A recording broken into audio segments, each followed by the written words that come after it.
এটা কুকারে পানি দিয়েছি, এটা কড়াইও দেওয়া যেতে পারে। গ্যাস স্ট্যান্ডটা বসিয়ে দিয়েছি।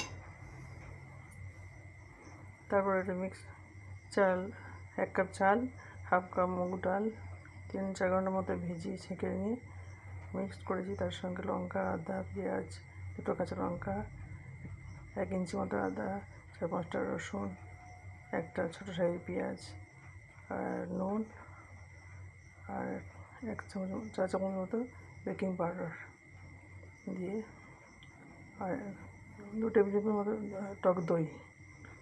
আর টক দইটা না দেওয়া যেতেও পারে। দেওয়ার পর মিক্সড করে এখন ফেটে নিয়ে একটা কারি পাতা দিয়ে দিয়েছি ফেটার সময়, দিয়ে এটাকে এইভাবে বাটিতে দিয়ে প্রেসার কুকার ঢাকা লাগিয়ে মিনিট 15-20 মতো স্টিম করে নিয়েছি ঢাকনা লাগিয়ে। এবার আমার হয়ে গেছে। যেমন কেক দেখা হয়, এই যে আমি ছুরি দিয়ে কেটে দেখে নিলাম, এটা হয়ে গেছে। আর কেটে দেখে দিচ্ছি একদম। হ্যাঁ, বাড়িটা একটু তেল ব্রাশ করে দিতে হবে, দিয়ে মিক্সটা দিতে হবে ব্যাটারটা দেওয়ার আগে আর কি, যেমন কেকে দেয় ওইরকমই তেল ব্রাশ করে নিয়ে তারপরে দিতে হবে। এবার হয়ে গেল। এইভাবে পিস করে দিয়ে কেক যেমন পুডিং যেমন উল্টাই এটা দিয়ে দিলাম।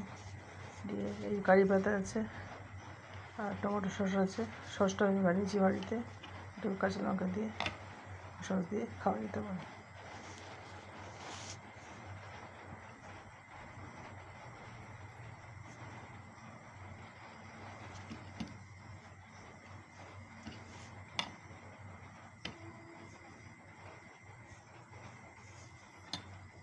এটা ধোকলা টাইপের লাগছে না?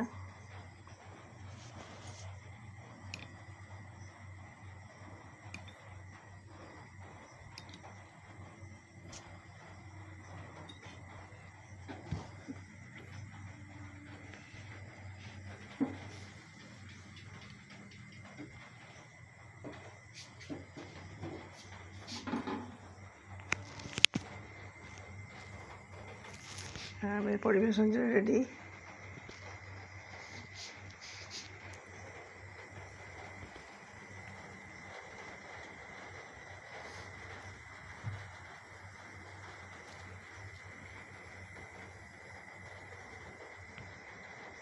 নামটা জানি না, আমি ফেসবুকে দেখলাম দিয়ে এটা বানালাম।